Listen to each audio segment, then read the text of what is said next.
At the end of the day, it's all about freedom. Maybe you gotta just be a populist like that, and as you said, like I'm not gonna pretend that Trump is necessarily,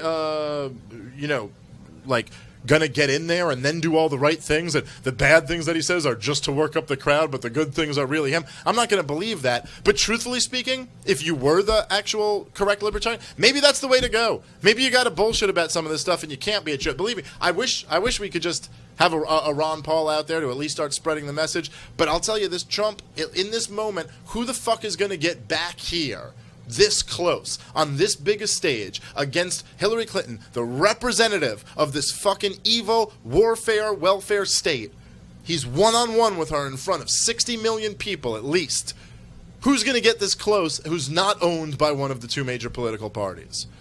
Who actually has demonstrated a willingness to say things that nobody else says.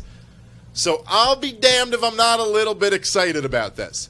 Now, we'll be back tomorrow. We'll see how this goes. Of course, this is just the first one. But I got to say, I think there's something really big about this first one. There's something, when you were talking about the Kennedy debate, and the Kennedy-Nixon debate in 1960, it was a big turning point in the election. A lot of people say it's still the reason why Kennedy won and Nixon didn't. A lot of people also say that Kennedy cheated and stole the election. There's probably some truth to that in like Texas and Illinois and a couple other places. But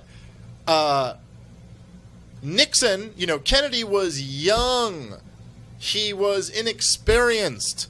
He was Catholic. It was like being Puerto Rican today. It was very different. Nixon, Kennedy was sickly. He was a drunk, just out there getting laid with his weak bones.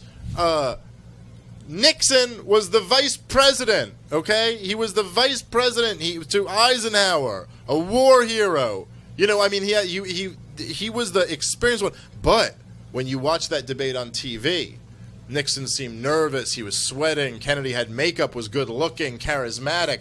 All these qualities, if you could imagine, if you know anything about Nixon and Kennedy, all the qualities you're thinking about, right, that Kennedy kind of had over Nixon, the TV was great for those. Being charming, good looking, young. All that stuff worked well on TV. People didn't get that yet. This was the first televised debate. So anyway, debates are big. For all the talk, for all the hype that's been going on between these two, now they got to stand one-on-one next to each other and start, look, of course this is all, as I said at the beginning, politics is just the theater of the state, and the state is the great evil, as Bastiat said, the great fiction by which every man attempts to live at the expense of everyone else.